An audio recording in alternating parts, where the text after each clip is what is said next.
E a gente vai falar, boa tarde, saudade de vocês, para falar sobre manuseio de vias aéreas. A gente vai começar nosso curso esse mês no internato. E para quem não estava aqui, eu desativei o som à esquerda de vocês. Aí é só, se vocês quiserem fazer uma pergunta durante a apresentação, é só ir no cantinho à esquerda, tem um microfonezinho e vocês ativam. Ou então a gente responde no final através do bate-papo, tá? Então a gente vai falar sobre manuseio de vias aéreas e a gente sabe que tem muitas peculiaridades em relação ao Covid-19. Então, eu não sei se vocês já assistiram, quem já assistiu essa aula, a gente vai dar uma pincelada sobre via aérea e depois nós vamos falar sobre alguns artigos relevantes e sobre algumas especificidades quando a gente fala sobre Covid-19. Porque vocês sabem que eu sou anestesista e o anestesista, né, na pandemia é um grande envolvido nessas circunstâncias, porque a gente manuseia via aérea. Não só a gente, como também o pessoal do CTI, do pronto-socorro. Então, é uma doença altamente infecciosa, contagiosa, e se a gente puder minimizar essa contaminação e esse dano, melhor, né? E tem sido falado muitas coisas, às vezes a gente fica meio perdido. Acredito que assim, o que a gente falar hoje deve mudar daqui a um tempo, ou aperfeiçoar, mas eu procurei fazer um apanhado de tudo que tem sido feito até agora, o melhor possível, tá? Então, aqui a gente vai começar a falar esse lance de... Quando se começou a falar sobre via aérea, a gente falava sobre via aérea e não se sabia direito como se avaliar, como não existiam protocolos. Na década dos anos 80, a gente tinha, cada um fazia por si, cada serviço fazia por si. E aí nos Estados Unidos observou-se um aumento na morbimortalidade. O ASA, que é a Associação American Society of Anesthesiology, eles começaram a fazer uma pesquisa e avaliaram as causas de mortes, de processos, que levaram a processos nos Estados Unidos, mortes anestésicas, né? E aí eles observaram que 38% desses pacientes morreram por ventilação inadequada, 17% foram intubados de uma maneira inadequada, com perfuração de esôfago ou perfuração de traqueia, e 18% intubação esofagiana. Então, vocês imaginam que você vai fazer uma anestesia ou vai procurar um paciente, foi chamado para salvar um paciente, e 18, quase 20% foi intubado no esôfago. Então, isso é um número muito alto. Claro, o paciente evoluiu para parada cardíaca e muitos para óbito. Então, essa é uma taxa muito alta. E a gente, então, o ASA, ele criou uma série de protocolos, de algoritmos, na tentativa de minimizar esse desfecho. Então, quando a gente hoje avalia uma via aérea, você já começa, se você tem a oportunidade de fazer um exame físico, você já começa a perguntar lá no seu ambulatório de risco anestésico como que você vai avaliar se o paciente tem histórias de cirurgias, se o paciente já abordou esse pescoço, se esse paciente já abordou a via aérea, se ele tem, quais são as características físicas desse paciente, que a gente sabe que um pescoço curto ou a mobilidade cervical prejudicada vão interferir na nossa intubação e na nossa manipulação.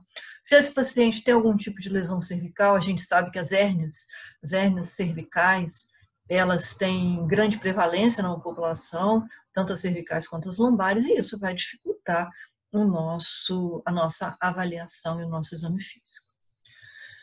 Então, faz parte do nosso algoritmo pesquisa. Eu não tenho tempo para avaliar meu paciente lá no pronto-socorro. O que eu vou fazer?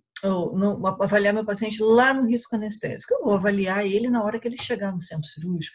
Eu vou estar avaliando ele na hora que eu for entubar ele no pronto-socorro. Eu vou estar avaliando ele quando eu vou entubar ele no CTI. Então, isso é uma avaliação dinâmica. Quando você sabe quais são os seus parâmetros, quando você sabe quais são os itens a serem verificados, você passa a observar isso em todas as pessoas que você está atendendo. De qualquer maneira, a gente tem que ter um plano de manuseio para uso de um meio supraglótico. Ou seja, o que é supraglótico? Há uns 10 anos atrás, a gente começou com esses dispositivos, a máscara laríngea, o tubo laríngeo, o próprio comitubo foi um precursor desse dispositivo supraglótico. Seria tudo aquilo que não passa pela glote, né? Então, antigamente, a gente ou entubava, ou fazia traqueostomia, ou a crico seria o procedimento de eleição, que é um procedimento de emergência. Ou então a gente acordava o paciente, suspendia a cirurgia. Mas a gente tem já alguns dispositivos, que a gente chama de dispositivos supraglóticos, e que a gente vai deixar eles lá de stand-by quando você identificar uma via aérea difícil. A gente tem que saber a técnica de intubação e extubação, e esse plano alternativo de emergência, esse algoritmo da via aérea difícil, tem que estar na nossa cabeça. Aqui a gente tem um corte sagital, alguns cortes de interesse em relação à via aérea, que tem a laringe, a cavidade oral, o espaço que a língua ocupa, as cartilagens. Aqui essa outro corte sagital que a gente observa, que nós temos as grandes cartilagens pares, que são a epiglote, que oclui a corda vocal, a cartilagem tireoide, que sustenta a traqueia na sua parte anterior, e a cartilagem cricoide, que sustenta a nossa traqueia na sua parte posterior. E a gente observa que elas fazem parte da estrutura traqueal. E a gente, então, vai ter que, por baixo da cartilagem, que é a grande cartilagem epiglote, uma cartilagem ímpar, a gente vai ter as nossas cordas vocais. Aqui um corte frontal, a gente observa o ligamento cricotireoideo, e vocês observem, olha, a cartilagem tireoide, ela é um ponto de referência, porque logo abaixo dele a gente vai ter a nossa membrana cricotireoideia. Essa membrana cricotireoideia é um ponto anatômico relevante, porque é aí que a gente vai fazer a nossa cricotireoidostomia. Por punção cirúrgica, é aqui que seria o nosso ponto anatômico. Tem relação na TC em C2 na criança e C5 e C6 no adulto. Aqui a gente tem um outro corte, a vista posterior seccionada, lembrando sempre que a inervação da laringe é feita pelo vácuo, então parasimpático, laringeu recorrente, laringeu superior. Então, todas as vezes que você for estimular a nossa laringe, você lembra que você pode ter um estímulo do sistema nervoso parasimpático, que corresponde clinicamente a quê? Bradicardia. Então, a gente tem sempre que pensar nesse reflexo quando você vai fazer o quê? A laringoscopia e a posterior intubação. Essa imagem seria uma imagem que você deve buscar quando fizer a sua laringoscopia. Como é que eu vou fazer isso? A gente vai entrar, o laringoscópio sempre posicionado na sua mão esquerda. Você vai entrar à direita do seu paciente, você vai se posicionar na cabeceira do paciente e vai fazer o quê? Vai até a valécula. A valécula, então, você vai elevar e vai expor o quê? A cartilagem epiglótica e vai expor a fenda glótica. Aqui a gente tem as pequenas cartilagens, que são chamadas as pequenas cartilagens pares, que movimentam a epiglote, a traqueia, as cartilagens corniculadas cuneiformes, e elas movimentam a fenda glótica, as nossas cordas vocais, né? Quando a gente vai diretamente para a nossa avaliação de vias aéreas, existem alguns parâmetros que a gente tem tradicionalmente de avaliar. Um deles é a classificação de Mallampati, todo mundo sabe qual é. A gente pede para o paciente, na altura da nossa linha dos olhos, você pede para o paciente fazer o quê? Abrir a boca e olhar para você e colocar a língua para fora. E aí você vai determinar se ele tem o quê? Grau 1, classe 1, classe 2, classe 3 ou classe 4. Na classe 1 e na classe 2, a chance de você entubar é mais de 80%. Na classe 3 e na classe 4, isso vai diminuindo progressivamente. E vai avaliar se a língua tem relação com a sua faringe, se você consegue uma boa visualização. É um parâmetro meio subjetivo. A gente acaba fazendo, porque faz parte do achado clínico. Quando você avalia via aérea, você pensa sempre que o conjunto de achados... Não existe um achado isolado mais importante do que o outro. Na verdade, um paciente com via aérea mais difícil, um paciente difícil de intubar, ele apresenta um conjunto de fatores.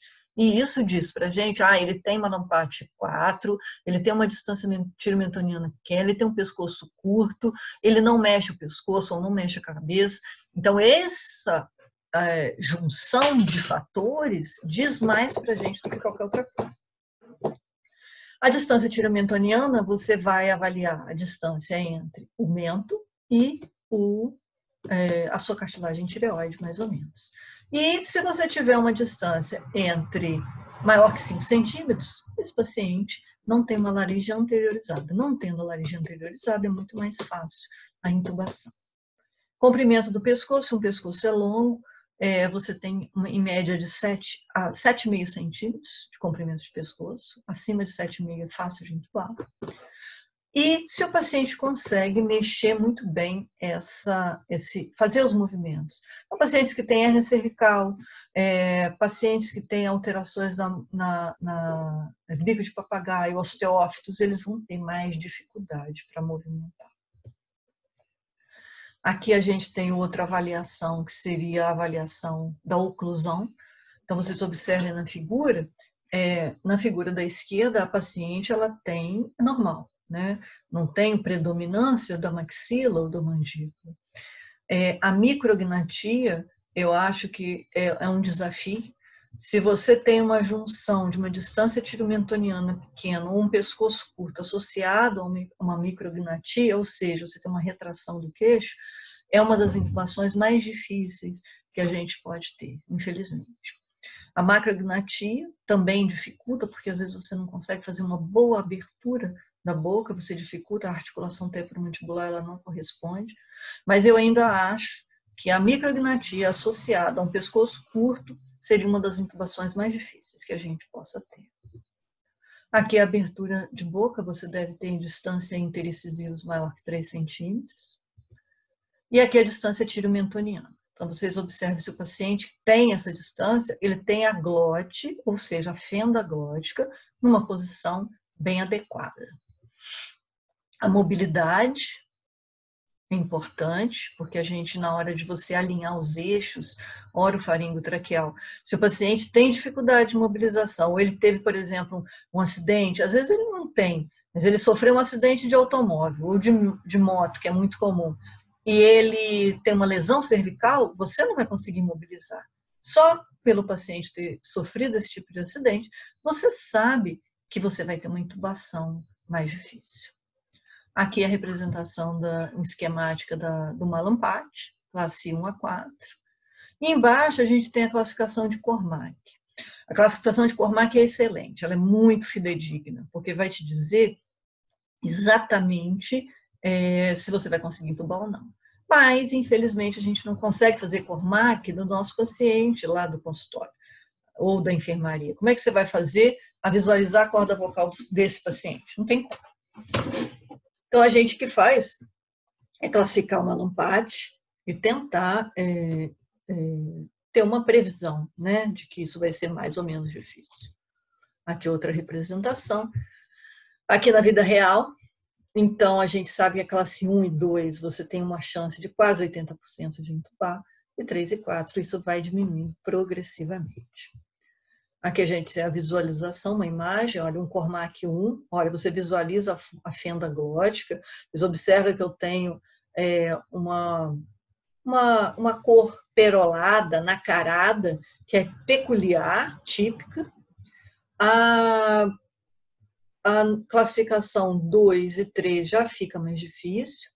Quando a gente chega na classificação Cormack 3, a gente apenas vê a porção da nossa epiglote, você não consegue, às vezes você vê só o finalzinho da sua glote.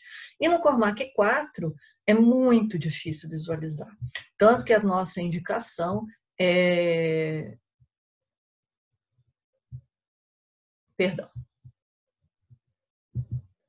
Tanto que a nossa visualização é visualização através apenas do vídeo laringoscópio. Entendeu? A gente não consegue visualizar.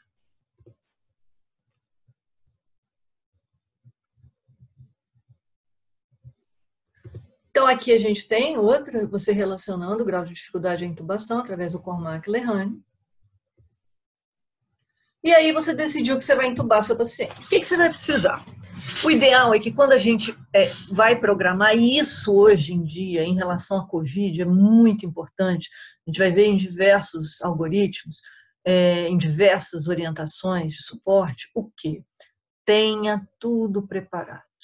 Antes do paciente vir até você, a sua sala, a sua bandeja de intubação tem que estar pronta. Isso é uma orientação que a gente dá para os residentes que estão começando, para quem está formando. Isso deve ser feito o tempo todo, né? Então, a gente tem como rotina, monta a sala toda, monta a bandeja de intubação, que vai consistir em quê? Lâmina de laringoscópio, Miller e McIntosh, McGill, a gente chama, lâmina reta e lâmina curva. Eu vou ter o buge, a gente vai ter a oportunidade de ver como é que é o buge. A gente vai ter cânulas, tubos traqueais, o estilete, que é o chamado fio-guia. Você vai ter que ter a seringa, aparelho de aspiração ligado. O estetoscópio ele vai estar lá, mas não é para saber se você entubou ou não. O estetoscópio é para saber se o tubo está seletivo ou não. Saber se você entubou, você tem que ter a visualização direta da nossa traqueia, da nossa fenda glótica, tá? Então, sempre lembrar, prepare tudo, se posicione a sua medicação e você já olhou seu paciente. Eu acho que esse paciente tem via aérea fácil. Muito bem, então não vou deixar um dispositivo supraglótico. Não, eu acho que esse paciente tem critérios para via aérea difícil. O que eu vou fazer? Olha, tem que deixar um buge, eu tenho que deixar o meu videolaringoscópio separado, eu tenho que deixar uma máscara laríngea, um tubo laríngeo. O que você tiver pessoal ou hospital de fornecer. Então, essas são as condutas adequadas. O material deve ser preparado previamente. Preparei, liguei o meu oxigênio, liguei meu aspirador, eu vou colocar o meu paciente na minha posição. Qual é a posição adequada? Mesa na altura do meu apêndice xifoide e a posição de McGill, que a gente chama, é a posição de cheirador, de sniff, onde você alinha os eixos orofaringo-traqueal. Aqui vocês observam, e tem que estar onde? Na altura dos olhos. Segunda-feira a gente foi fazer uma anestesia, e a residente, o paciente, ele tinha um sobrepeso, mas tinha um pescoço, ele tinha assim, vamos dizer, um critério borderline para intubação difícil. Acho que dava para intubar, mas não era realmente uma intubação que você intubaria com 80%, 100% de chance. Acho que teria alguma dificuldade, como de fato teve. E ela cometeu 2 erros. Quais foram os erros que ela cometeu? Ela não botou na posição, não colocou na posição adequada, porque ela não elevou a mesa. Então, o paciente ficou o quê? Muito baixo em relação a ela. Em relação à linha dos olhos. Então, ela não conseguia visualizar a fenda glótica. Parece uma besteira. Mas isso não é besteira, isso é técnica. A técnica de intubação, ela quer que você alinhe o seu paciente no seu apêndice xifoide na linha dos seus olhos. E o coxim foi colocado da maneira errada. Então, essas duas coisas que ela fez ou fez erradamente prejudicou a nossa intubação. Foi corrigido. E eu falei, a gente avaliou qual era o nosso erro, e aí a gente, então, conseguiu proceder à intubação de uma maneira bem mais fácil. Então, você alinhar, o coxim, às vezes, ele tem que ser colocado embaixo da cabeça, às vezes o coxim tem que ser colocado embaixo dos ombros, o ideal, qual é o lugar ideal? O lugar ideal é onde permita que você possa alinhar os eixos orofaringo-traqueal. Aqui é uma imagem de raio-x que a gente observa a coluna de ar. Em média, 10 centímetros da mesa você consegue alinhar o nosso pescoço. Aqui uma outra, olha lá, o coxim colocado como um travesseiro na foto da esquerda. E na foto da direita, você pressionou um pouquinho no início dos ombros. Vocês observam que o coxim já está colocado de uma maneira diferente. Por isso, qual é o ideal? O ideal é conforme você consiga alinhar os seus eixos. Então, aqui a gente tem o laringoscópio posicionado na mão esquerda e a mão direita você vai entubar o seu paciente, tá? A diferença da lâmina reta para a lâmina curva é que na lâmina reta a gente tem uma indicação na criança até 9 meses de idade e na lâmina curva a gente... e a lâmina reta você vai entrar em contato direto com o epiglote, você encosta no epiglote. O que acontece? Propicia trauma, sangramento. O nosso campo visual já é um campo pequeno. O que vai acontecer, então, com esse trauma direto? Você pode fazer edema e pode sangrar. E isso, se o seu campo visual já é um campo pequeno, pode piorar mais ainda a sua visualização. Então, a indicação é até 9, 10 meses de idade, onde a lâmina reta realmente te favorece no bebê, na criança.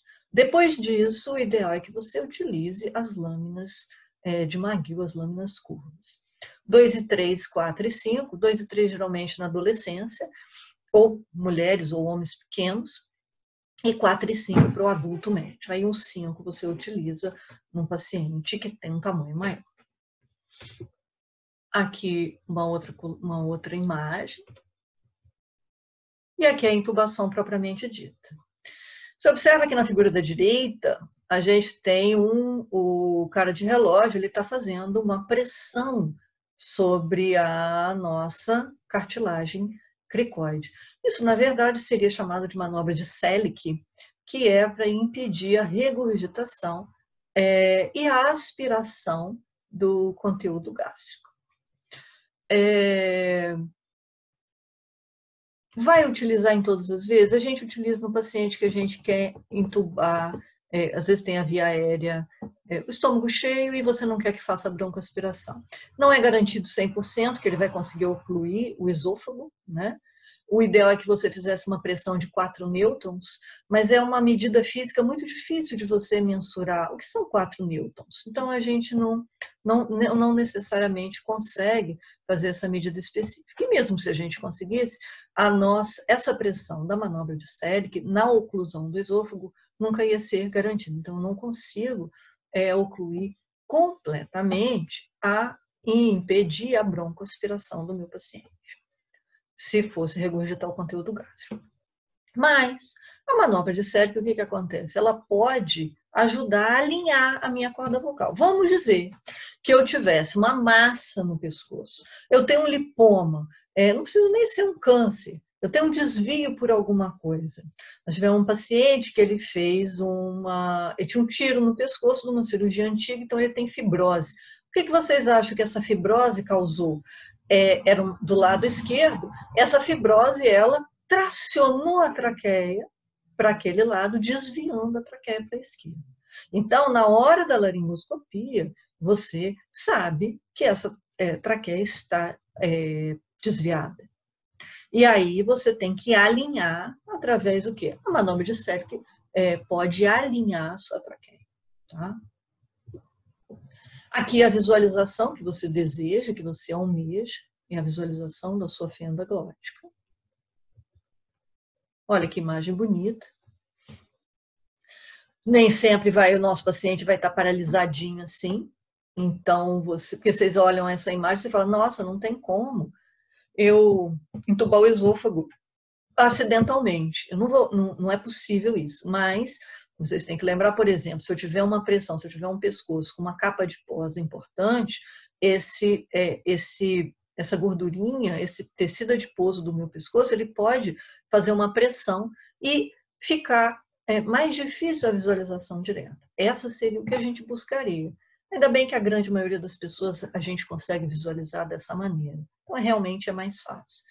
O grande problema é reservado àquela parcela de 7 a 8% da população que tem uma intubação mais difícil, que você às vezes não consegue visualizar diretamente em relação à sua linha dos olhos, ou porque é uma laringe anteriorizada, ou porque ela é muito profunda e você não consegue, com a sua lâmina, mesmo a lâmina 5, chegar aonde você deveria. Então, às vezes, isso é prejudicado. Às vezes é você que não consegue fazer uma boa laringoscopia. Então, a gente tem que investir na técnica. Vamos alinhar o nosso paciente, vamos colocar coxinha, vamos fazer uma história, vamos verificar e executar a técnica da melhor maneira possível para que a gente possa ter sempre essa imagem. Esse é o nosso objetivo. Aqui mais epiglote, fenda glótica. Aqui é de interesse mais para extubação, quando você vai extubar o seu paciente. Você sabe que na inspiração ele vai abrir a corda vocal. Então, você pede o seu paciente, se você está tirando, pede a ele para respirar fundo, então ele abre a corda vocal. E na expiração ele fecha a corda vocal.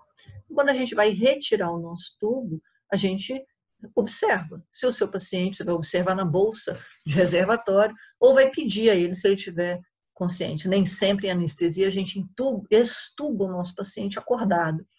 Às vezes a gente estuba, que a gente chama estubar dormindo, estubar em plano, para minimizar os efeitos cardíacos dessa estubação. Porque se o paciente está, por exemplo, se a gente estuba determinado paciente, você desencadeia um reflexo, ele pode fazer um broncoespasmo, ele vai fazer taquicardia, então você às vezes estuba o paciente ainda ligeiramente sonolento, então você observa o paciente respirar na bolsa reservatória. E aí procede a sua estubação de acordo com o que você está vendo. Aqui é a nossa imagem. Aqui a gente tem casos de câncer, vocês imaginam que nos últimos desenhos a gente tem uma estenose tão importante que você não vai vai conseguir entubar seu paciente. Esse paciente, pacientes com câncer de laringe, eles são candidatos a fazer traqueostomia eletiva, né? Então você, na sua avaliação, você já conversa com o cirurgião e aí fala, não vai ter como, vai ter que operar. E aí, tudo bem, mas a gente vai então ter que fazer uma traqueostomia eletiva para poder acessar a via aérea antes do doutor cirurgião mexer na nossa área de trabalho. Aqui a gente tem uma intubação traqueal, que é feita, essa imagem do broncoscópio.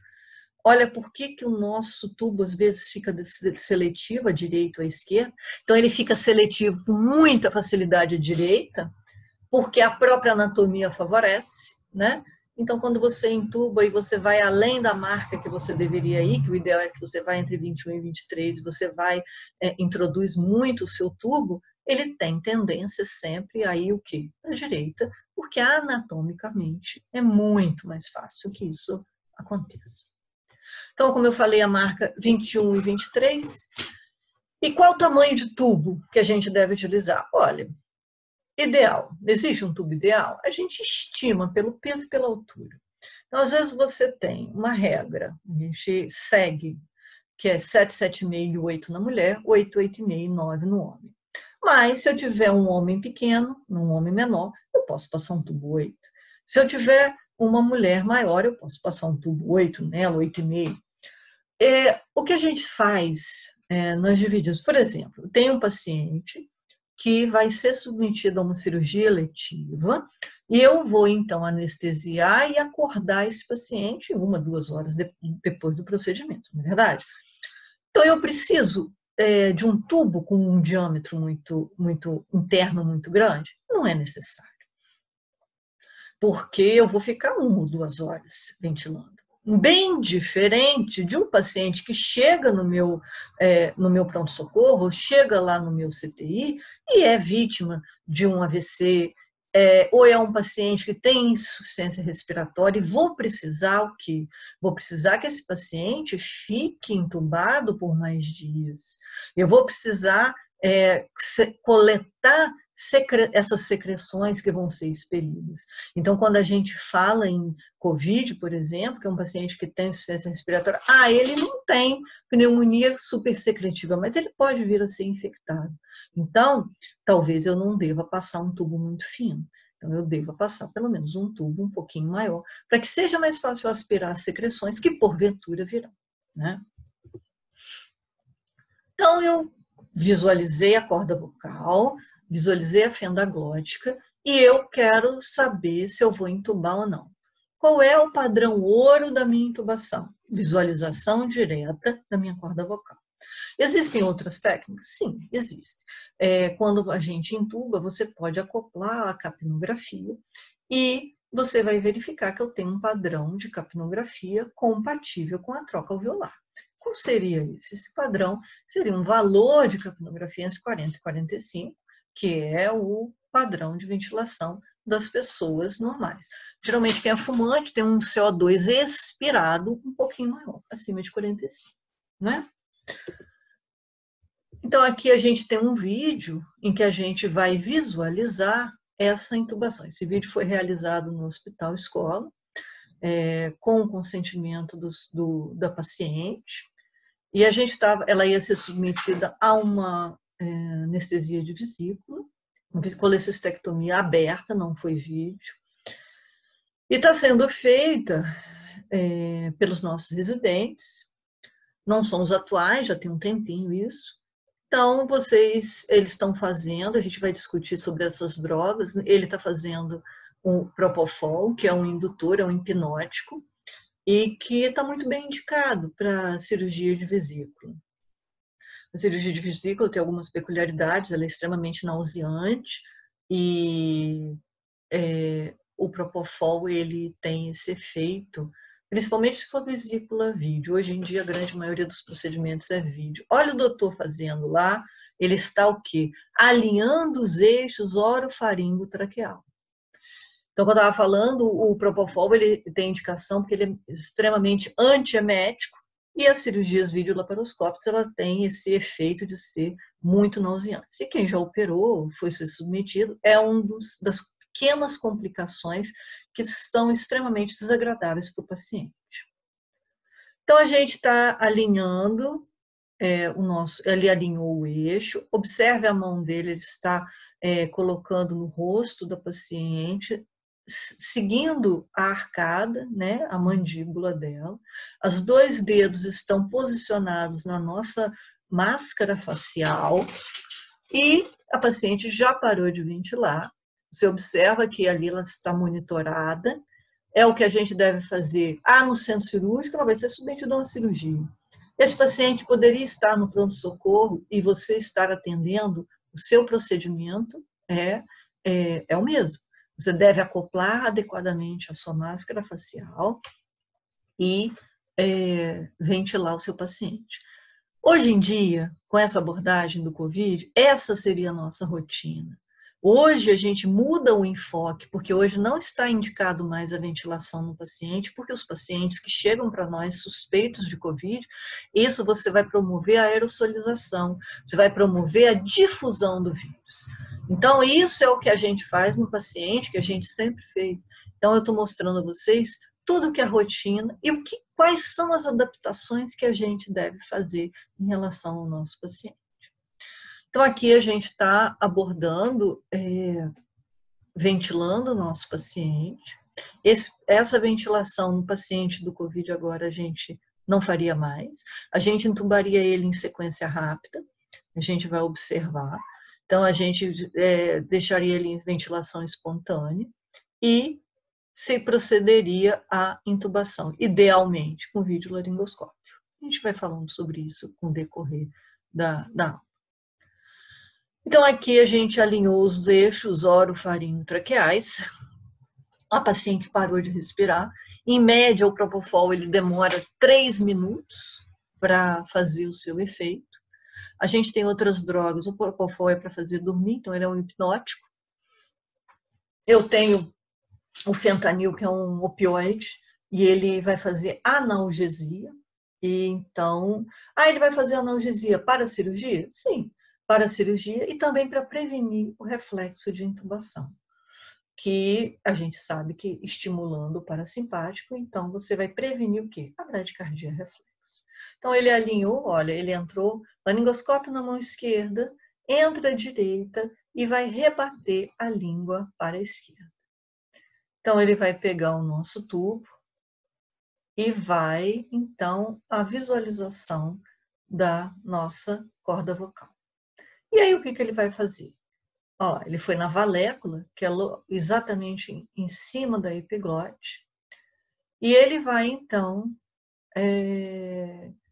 passar o nosso tubo na valécula, com o laringoscópio na valécula, ele vai passar o tubo onde? Na nossa fenda glótica. Então, ele passou o nosso tubo. Alguém tem dúvida que essa paciente foi entubada?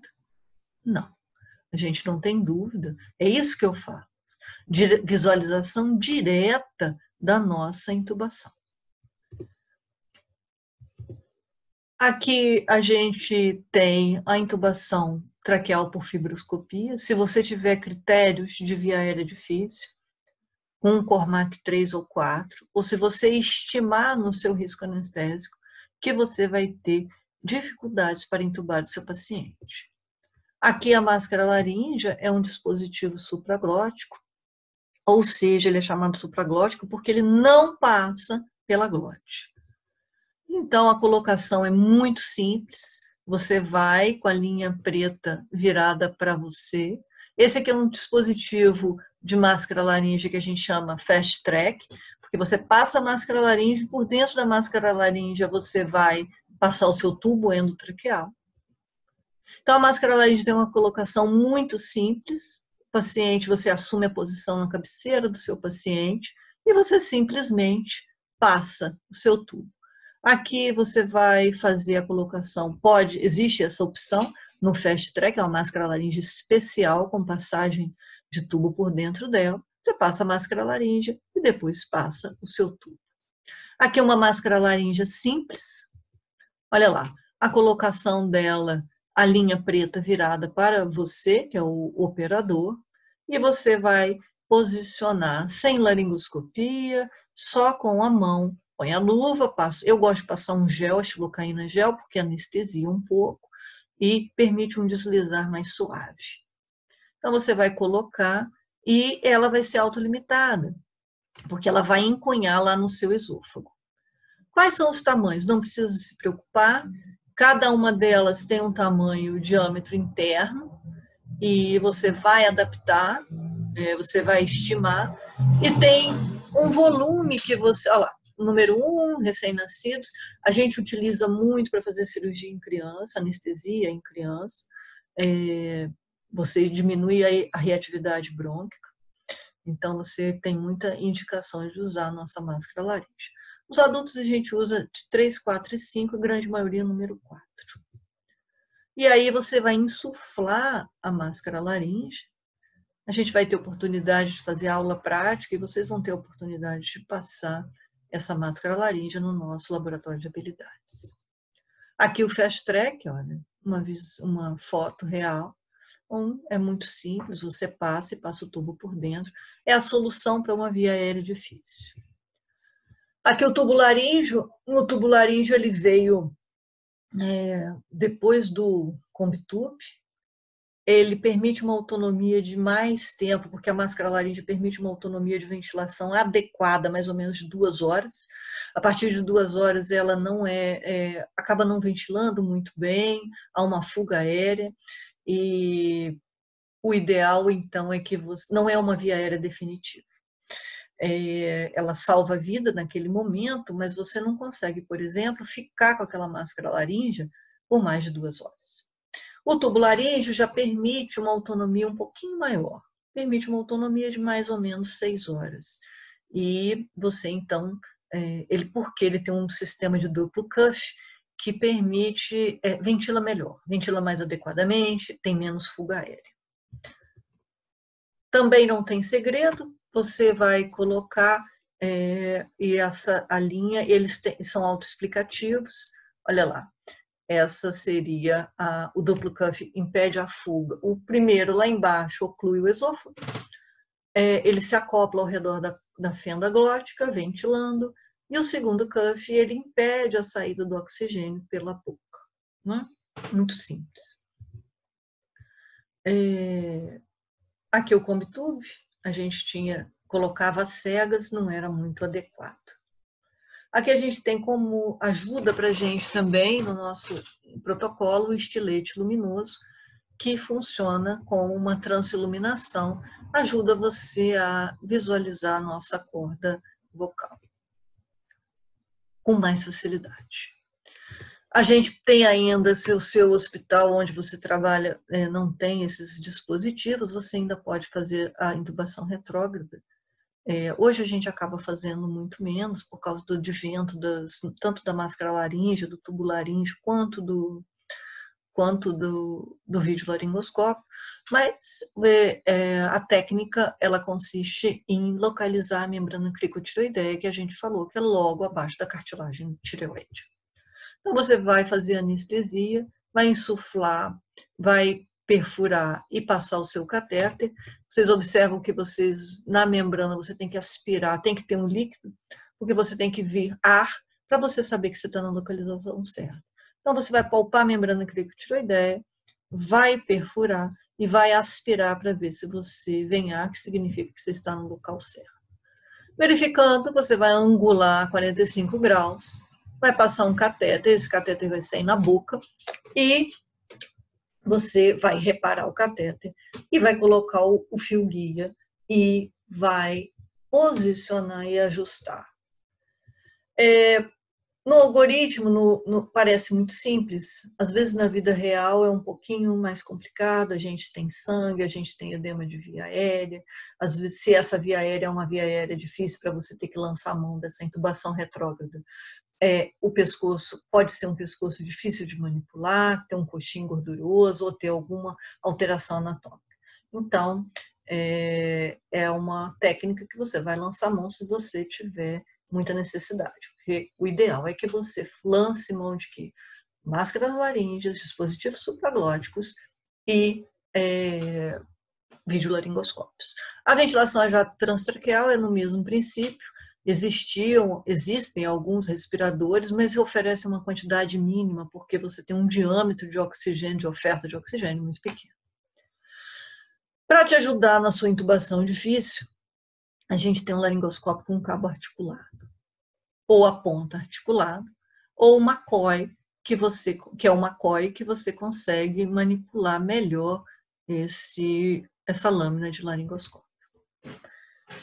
Um tubo laríngeo, um tubo com um controle na ponta, que também agula, principalmente para laringes anteriorizadas.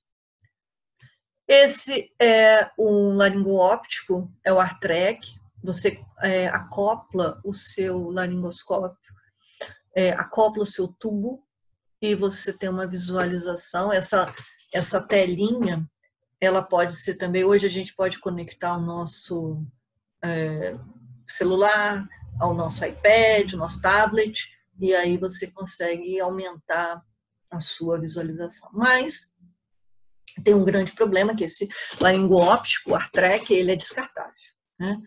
A gente ainda consegue aproveitar umas 2 ou 3 vezes, mas depois as lâminas embaçam e a gente não consegue mais visualizar. O ideal é que você tenha um laringoóptico que seja, você limpe, lave, autoclave, pelo menos algumas partes, ou tem lâminas descartáveis, e você possa reutilizar. Então, aqui a gente tem um laringoóptico com visualização numa telinha maior, que acopla naquele suporte lá no centro cirúrgico, ou lá no pronto-socorro. E aqui o que a gente faz o mais comum é o King Vision. Então, o King Vision é um videolaringoscópio reutilizável e que é a nossa grande arma para a intubação e principalmente agora você diminui a sua exposição, principalmente no COVID. Olha lá, a tela, olha a visualização como é perfeita. Você não precisa ficar em contato muito próximo ao paciente. Então, a gente tem olha lá, a gente vai passar o nosso tubo, você tem a distância e você se afasta e você passa o tubo com muita segurança, com muita propriedade. Então, a gente tem o Mach 3 e o King Vision seriam os 2 representantes desses videolaringoscópios, né? Então, a gente fez um apanhado, uma revisão do manuseio de vias aéreas E o que vai mudar em relação quando você tem que abordar uma via aérea de uma paciente com contaminação pelo Covid-19?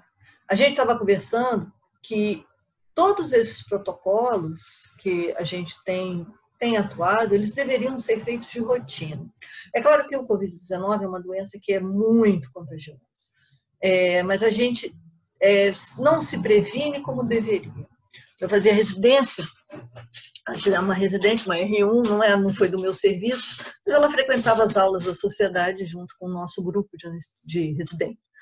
E ela teve que se afastar porque ela se contaminou, porque não estava paramentada adequadamente ela se contaminou com tuberculose, um quadro de tuberculose multiresistente, ela perdeu 1 ano da residência. E talvez se ela tivesse paramentado, protegida, isso talvez não tivesse acontecido. Mas, de qualquer maneira, a maneira que a gente abordava a via aérea mudou. Como vão mudar diversos segmentos do nosso comportamento, da nossa sociedade, também a abordagem, principalmente nós anestesistas que fomos, nos Estados Unidos fomos contaminados os anestesistas em 50%. Na Itália, 100% dos anestesistas foram contaminados. Em Wuhan, não, nem tanto. E na China foi a taxa menos, mas nunca inferior a 50%. Então, o que a gente tem que pensar? Isso mudou.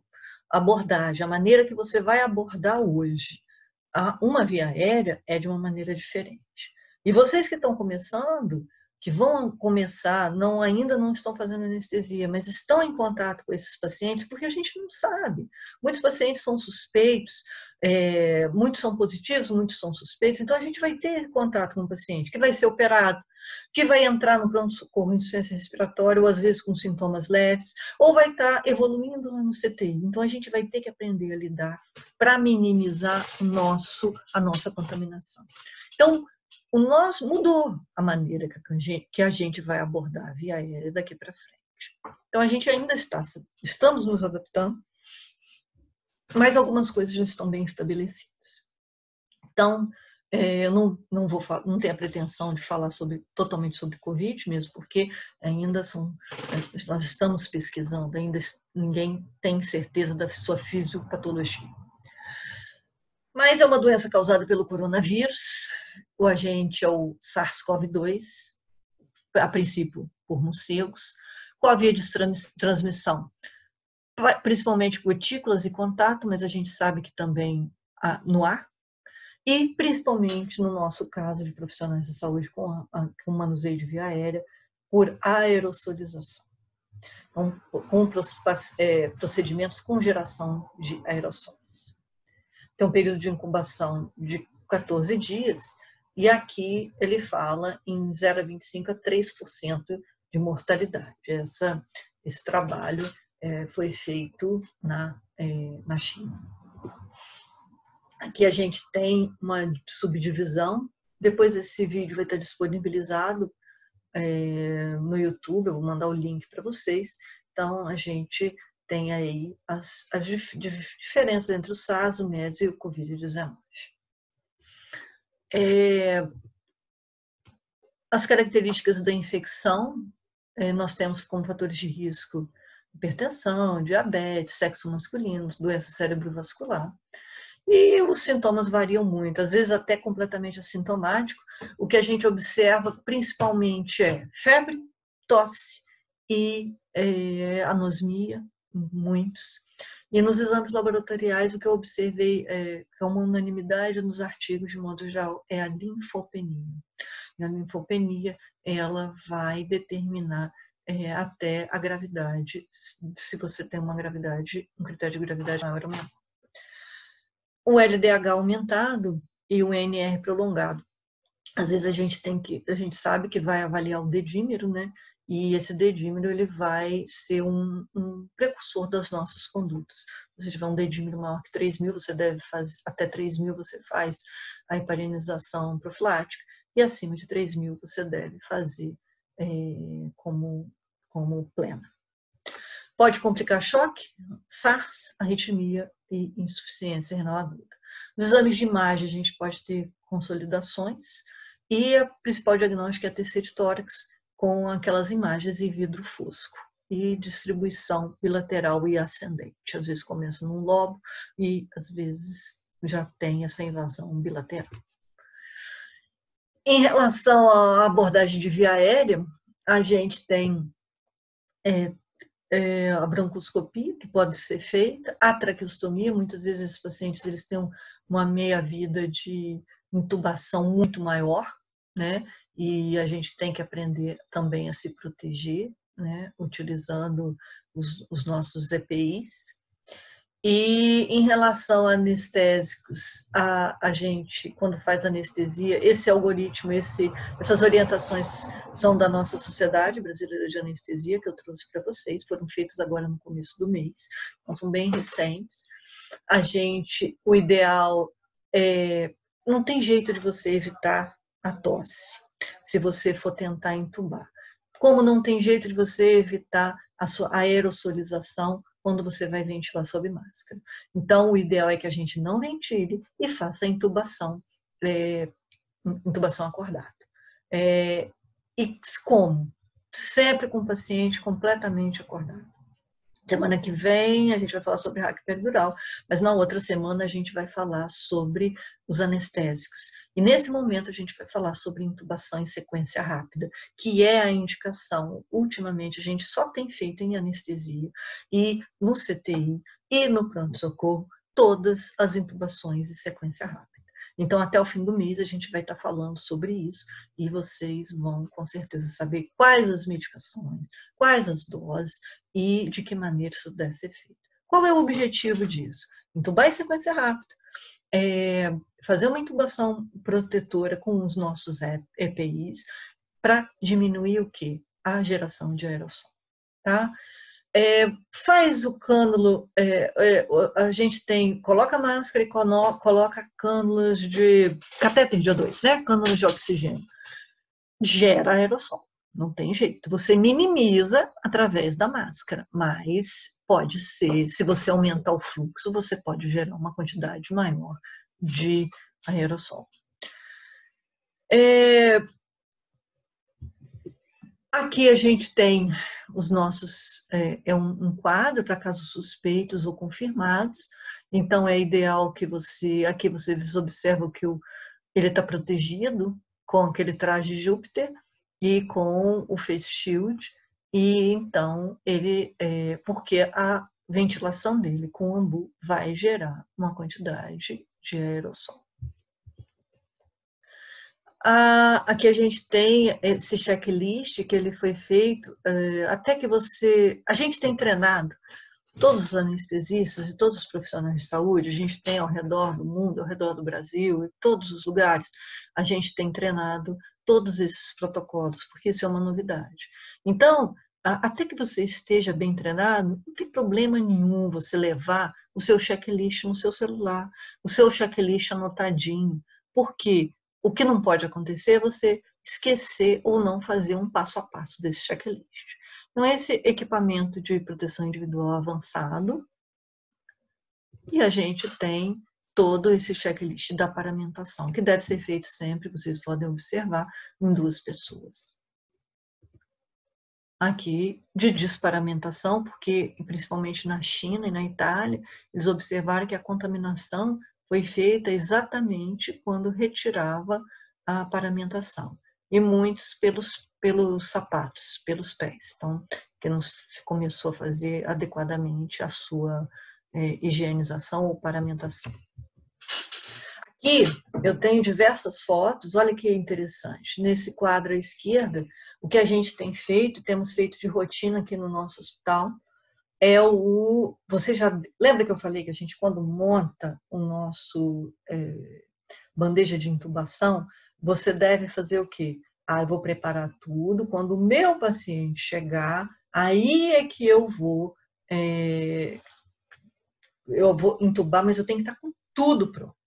Então, esse tubo, na figura à esquerda, ele já está acoplado com o meu filtro de barreira, que previne mais de 95%, esse filtro previne 99% a passagem de vírus e bactérias. Então, o que a gente fez? Muita gente colocava antes a pinça, uma pinça que impedia a passagem de gotícula, mas a pinça não é completamente efetiva. Então, a gente, quando começou a fazer as primeiras intubações, lá em fevereiro, quando você já tinha notícia, que a gente começou a treinar com os nossos residentes, a gente observou o quê? A gente fazia com a pinça. Depois a gente começou a fazer com o quê? Com o nosso filtro EVA, que é muito mais seguro. Então, você já deixa o seu tubo preparado, você faz a intubação com o filtro já acoplado e depois conecta no carrinho. Embaixo a gente tem um bugie, que é para intubação difícil, principalmente Cormac 3 e 4, onde você só visualiza parte da sua fenda glótica. Então, vocês observam também que a gente, olha, tive que passar o bugie dentro do tubo. Então, eu coloquei o bugie dentro e eu fiz uma adaptação para que ele não tenha a geração de gotículas, a geração de aerossóis.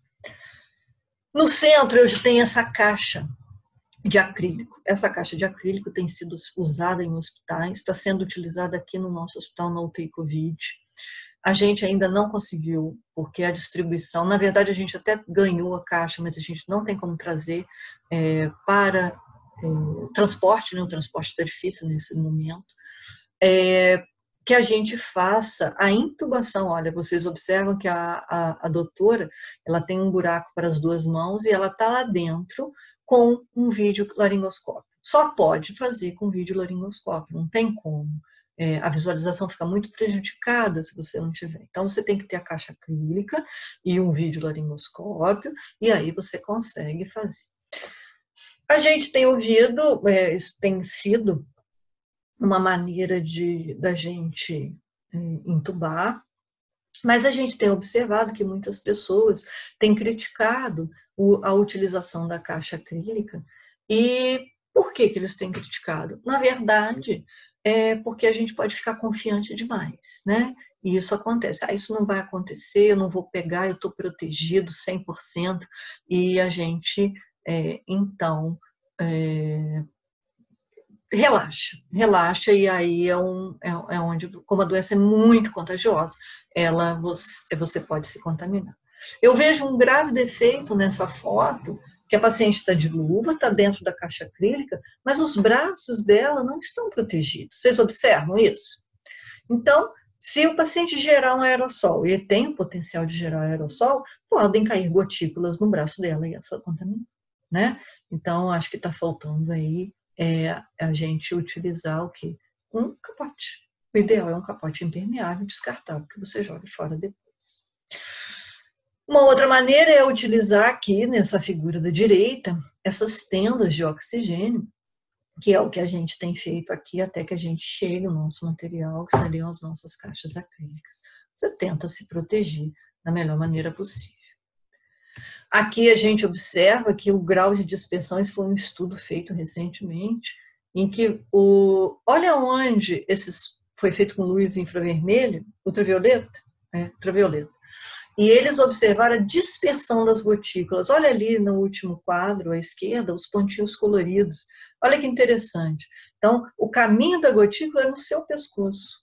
Então, muitas vezes a gente põe máscara, põe o face shield, talvez o face shield, se for mais alongado, ele te protege um pouco. Você põe o capote, mas essa área do pescoço e da orelha, e você vai estar exposta, porque você vai estar de gorro, pode ser um meio de contaminação, o que não acontece com o Júpiter. Então, o traje Júpiter, aquele branco que a gente vai ver daqui a pouco, ele pode ser mais interessante nisso, porque então sempre levar em conta que o caminho de dispersão, quando você está fazendo a ventilação de via aérea, é nessa localização aí do pescoço, da orelha e da nuca, chegou até a nuca. Essa aqui faz parte do nosso treinamento. Aqui nós estamos com o nosso paciente, foi uma das primeiras fotos. Também tem vocês observam que a gente fez uma tenda, né? Mas o que aconteceu? Aconteceu uma coisa que a gente deixou, ela botou o filtro e essa válvula, ela está ainda, ela está protegida por causa do filtro, né? Mas o ideal é você usar o quê? Não ventilar. Né? Essa foi uma das primeiras, apesar de protegido pelo filtro de barreira, o ideal é que a gente não ventile o nosso paciente, a gente faça em sequência rápida e você gera, então, o mínimo de aerossol possível. Aqui a gente tem... Aqui, esse foi desenvolvido pelo nosso residente. Nós temos um residente que ele tem uma impressora 3D e ele, então, desenvolveu um vídeo laringoscópio porque a gente pode estar tentando utilizar. Vocês sabem que agora os insumos estão muito caros, as coisas estão... Não temos acesso aos nossos... a esse tipo de material, né? Aqui a gente tem, olha, esse foi o dia que a gente fez o teste, vocês observam que ele está todo paramentado. A gente acoplou ele fez o vídeo laringoscópio e levou para a gente testar. Olha que legal. Então a gente conectou no nosso celular e ali você visualiza a glote, olha, perfeitamente. Olha lá o tubo chegando na fenda glótica. A culpa foi minha, viu, gente, da edição disso, eu devia ter virado, ficou um pouco ruim a imagem. Vou me corrigir do próximo vídeo que eu gravar. E aí, mas que você, olha lá, o tubo já conectado com filtro de barreira, impedindo a aerosolização. Então, se vocês observarem, olha, ele teve um pouquinho de dificuldade para entubar. Então, toda a dificuldade, por isso que falam, o anestesista experiente para entubar gera menos gotícula, gera menos contaminação, mas teve êxito. Então, essa proposta, ele foi exclusiva dele, eu parabenizo a iniciativa, e agora ele fez 2 vídeos, e esses 2 vídeos estão... utilizando na UTI Covid, porque foi uma doação dele. Então, aqui, olha, a gente fazendo anestesia no nosso paciente.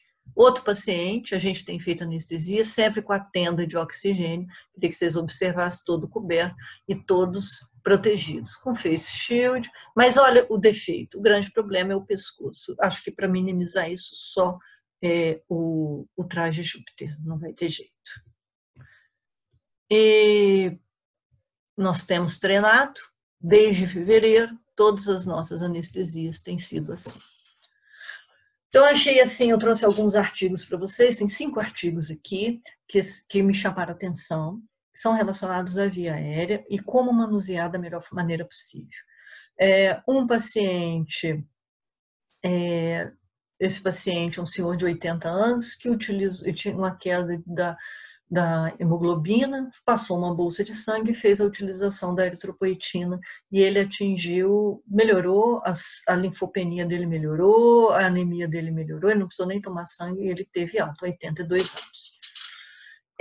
A gente tem o risco de transmissão nos pacientes, nos trabalhadores, esse artigo é um artigo muito interessante, e como a gente diminui isso, a utilização de EPIs e fazendo o procedimento de intubação, e conforme eu falei a vocês, nós anestesistas, utilizar caixa acrílica, utilizar os EPIs de acordo, utilizar o videolaringoscópio e utilizar uma intubação por anestesista experiente e utilização da não ventilar, indução em sequência rápida, seria o melhor que a gente pode fazer. No começo da pandemia, era indicada a intubação precoce e a gente viu, eles viram, né, depois foi na China, foi na Itália, foi na Espanha, eles observaram que a intubação precoce acabou levando a um índice de morbidade maior. Então, hoje se avalia, vamos protelar a intubação? E a gente deve, então, o quê? Utilizar o VNI. O VNI seria utilizado pelo fisioterapeuta e pelo médico lá no CTI, mas não tenha dúvida que gera uma quantidade enorme de aerossóis, né? Então, o ideal é que as pessoas que vão administrar o VNI estejam paramentadas daquela maneira que eu falei com vocês, com o traje Júpiter. Mas existem um limite para que seja feita a VNI. Eu achei esse artigo muito interessante. Então, a gente vai avaliar através da gasometria e da resposta, né, principalmente da gasometria e da frequência respiratória, se o paciente vai entrar em falência e vai ter que ser entubado, se você realmente não vai conseguir melhorar os parâmetros gasométricos. E esse artigo, que é de muito interesse para nós, esses pacientes foram submetidos, aqui são 4 hospitais, lá em Wuhan. Vocês observam que esse ponto em vermelho à direita, que é o mapa de Wuhan, é onde foi o mercado de frutos do mar, que provável origem da infecção. E ao redor deles são tem os 4 hospitais, e que foram, são muito perto da epidemia, do epicentro da epidemia. E aí nós temos os pacientes, 321 casos de pacientes que foram submetidos a cirurgias, a emergências. Desses 321 casos, em janeiro, foi na segunda quinzena de janeiro, então é um movimento bastante grande, né? Na última semana de janeiro, eles fizeram 321 cirurgias de emergência. Dessas 321 cirurgias de emergência, 37 pacientes, eles tinham suspeita de Covid-19. 5 confirmados. E os outros 32 suspeitos. Então, aqui a gente tem as tabelas, a grande maioria foi de mulheres. Nós temos as complicações de diabetes, hipertensão e distúrbios digestivos, azia, refluxo, e eles tinham, esses 37 pacientes, como sintomas principais: febre, tosse e tosse purulenta, tosse secretiva, né? Nenhum deles tinha dispneia. Em relação aos achados laboratoriais, conforme a gente já tinha falado, linfopenia. 68% desses pacientes que deram entrada na emergência, eles tinham linfopenia. E achados ou no raio-x de tórax ou na TC. 27% deles tinham esses achados. Muito bem. E aí, nós temos na segunda tabela o score de Malaparte, a grande maioria o Malaparte 2, olha lá, 75%, mais 8 pacientes com Malaparte 1, então apenas um paciente com Malaparte score 4. O tipo cirúrgico foi abdominal, foi cardíaco, ortopédico, ginecológico, neurocirurgia. E dessas cirurgias desses pacientes, esses 37 que foram submetidos, a gente teve o quê? 26 pacientes foram submetidos à anestesia geral e que tiveram uma duração, a grande maioria, 70%, foi 76% com duração de menos de 3 horas. Então, foram entubados, mas a cirurgia não durou muito. Por que é importante o tempo? Quanto mais tempo, maior a exposição ao vírus, da equipe de um modo geral. Apenas 24% durou mais do que 3 horas.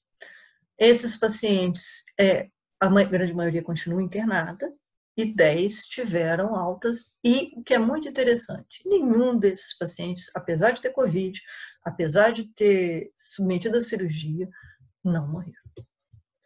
Então, o fluxo deles entrava pela emergência, fazia uma triagem, não era suspeito de Covid, e aí então ia para o caminho normal, risco anestésico, cirurgia eletiva.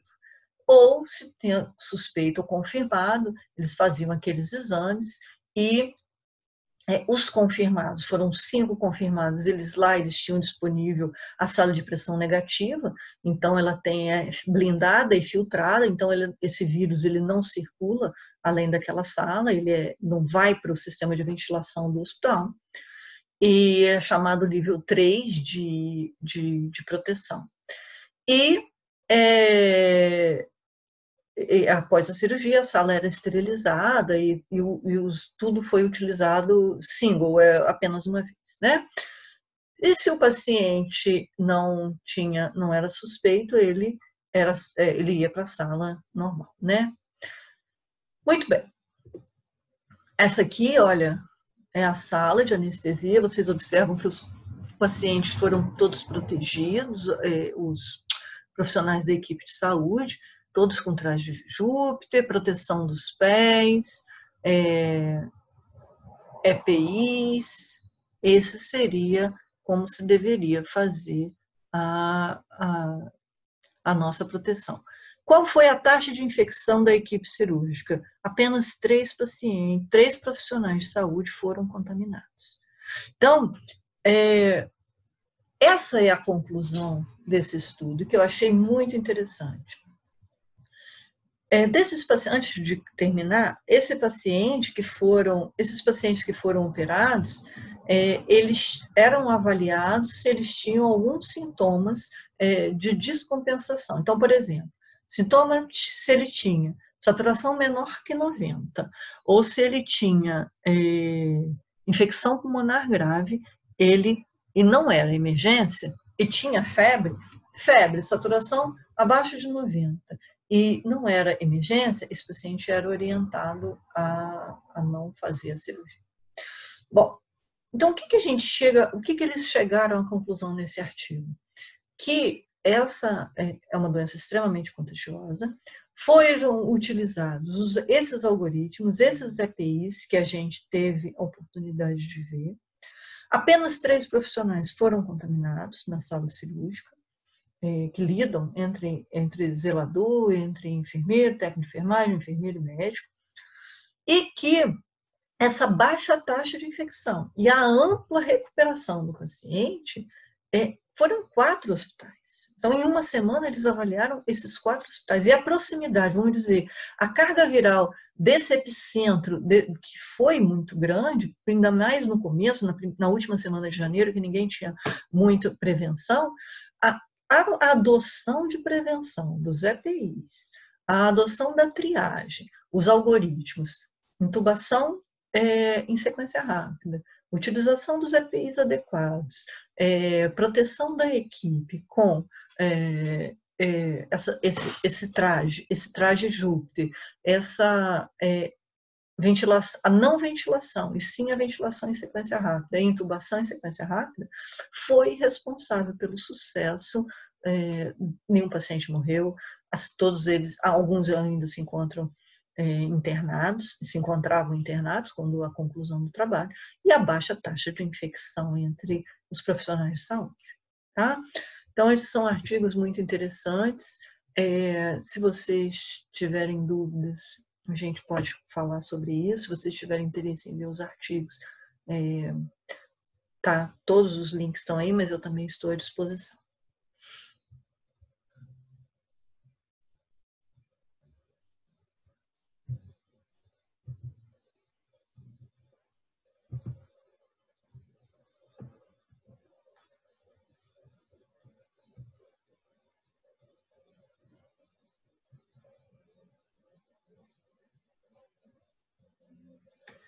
Então, a Carolina falou, realmente é baixo, você viu ali, né? A incidência é muito baixa.